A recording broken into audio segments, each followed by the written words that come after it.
ಇನ್ನೊಂದಕ್ಕೆ ಅಕ್ಕನ ಮಾಡ್ತಿದ್ದೋದ್ರೆ ಇವತ್ತು ಕೂತಾರೆ ಅವ್ರಿಗೆ ಕಾಲು ಬೀಳಕ್ಕೆ ಹೋಗೋದು ದೊಡ್ಡ ಮಂದಿ ಬರೋಣ ನನ್ನ ಮಕ್ಕಳಿಂದ ಆಗಲತ್ತ ಹೇಳ್ಬಿಡ್ತೀನಿ ಮನೆಗೆ ಬಾರಕ್ಕೆ ನನ್ನ ಮಕ್ಕಳಿಗೆಲ್ಲ ಸಾಲ ತೆಗೆದು ಬೇಡ ಬೇಡ ಇದು ಸಮಾಜದಲ್ಲಿ ಸರಿ ಅನಿಸೋದಿಲ್ಲ ನಾವು ಏನಾದರೂ ಸುಧಾರಣೆ ಆಗಬೇಕು ನಮ್ಮ ಮಕ್ಕಳು ಏನಾದರೂ ದೊಡ್ಡ ದೊಡ್ಡ ಹುದ್ದೆಗೆ ಹೋಗ್ಬೇಕು ಆಚೆ ಒಂದೇ ಉದ್ದೇಶದಿಂದ ಎಲ್ಲರಿಗೂ ಶಿಕ್ಷಣ ಕೊಡಿಸ್ಬೇಕು.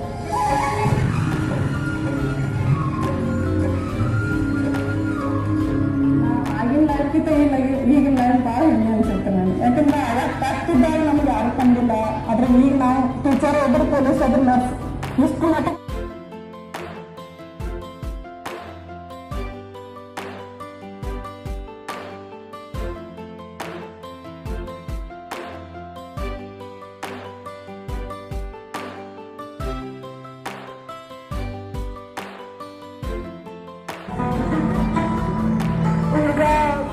ಎಲೆಕ್ಟ್ರಿಕಲ್ ಕೆಲಸ ಮಾಡ್ತಿದ್ದೆ. ಫೇಸ್ಬುಕ್ಕಲ್ಲಿ ಫ್ರೆಂಡಾಗಿ ನಂಬರ್ ತಗೊಂಡು ಫೋನ್ ಮಾಡಿ ಮೆಸೇಜ್ ಮಾಡೋದು. ಪ್ರೀತಿಸ್ತಿದ್ದೀವಿ ಅಂತ ಇಬ್ಬರು ಪ್ರೀತಿಸ್ತಿದ್ವು. ಅದಕ್ಕೆ ಒಂದ್ಸಲ ಮದುವೆ ಆಗಬೇಕು ಅಂದ್ಕೊಂಡು ಇಬ್ಬರು ಮದುವೆ ಆಗಬೇಕಂತ ಮಾತಾಡ್ಕೊಂಡು ಹೋದ್ವು. ನಾನು ಕೆಲಸಕ್ಕೆ ಅಂತ ಹೋಗಿದ್ದು ನನಗೆ ಗೊತ್ತಿರಲಿಲ್ಲ.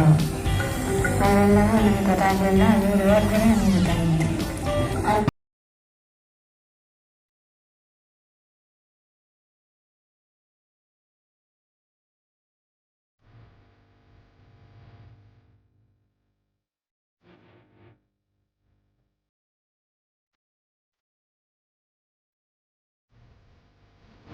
ಭಾರತದ ಪ್ರಜೆಯಾದ ನಾನು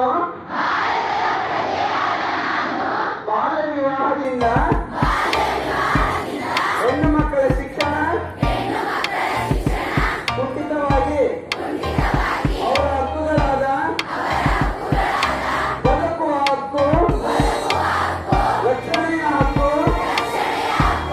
ಅಭಿವೃದ್ಧಿ ಹೊಂದುವ ಹಕ್ಕು, ಭಾಗವಹಿಸುವ ಹಕ್ಕು ಉಲ್ಲಂಘನೆಯಾಗುತ್ತದೆ ಎಂದು ಮಾಡುತ್ತೇನೆಂದು ಶ್ರದ್ಧಾಪೂರ್ವಕವಾಗಿ